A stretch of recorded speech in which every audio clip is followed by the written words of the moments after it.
السلام عليكم ورحمة الله وبركاته. جمهور الزمالك، طبعا عندنا ماتش بكرة الساعة 6 مع شباب بلوزداد، وكله بيسأل مصير الثلاث صفقات اللي الزمالك جابهم ظروفهم ايه. النهاردة 10، يعني ان شاء الله صابح 10 في الشهر، وعدى 10 ايام من بداية القيد، والزمالك بعت خلاص قائمته الأفريقية.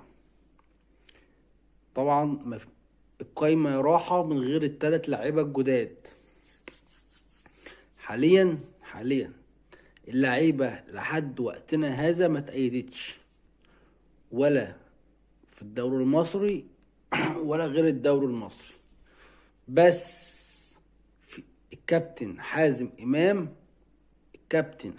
إمام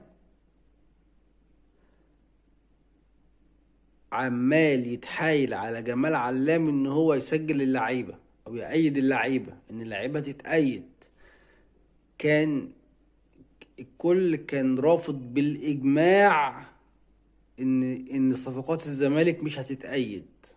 الكلام ده من مصدر موثوق منه. صفقات الزمالك مش هتتأيد، ده كان قرار اجماعي. التسع اعضاء بتوع اتحاد الكورة كانوا قرار واحد، مش هيتأيد.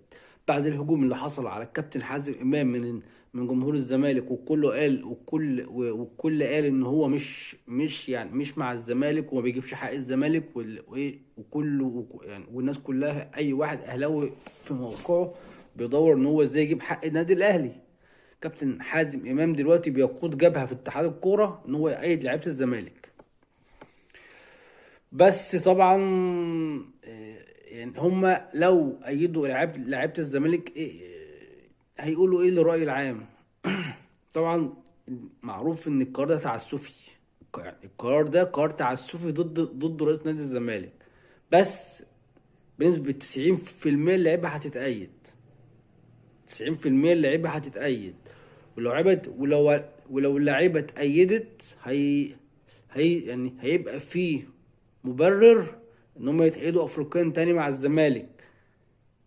هيبقى يعني ايه هيتقال بعد كده، يعني ان اللعيبه ديت كانت معلقه وكان في نقص في الاوراق بتاعتها. يعني اللعيبه كانت موجوده ومعلقه على ما نادي الزمالك يكمل الاوراق بتاعته.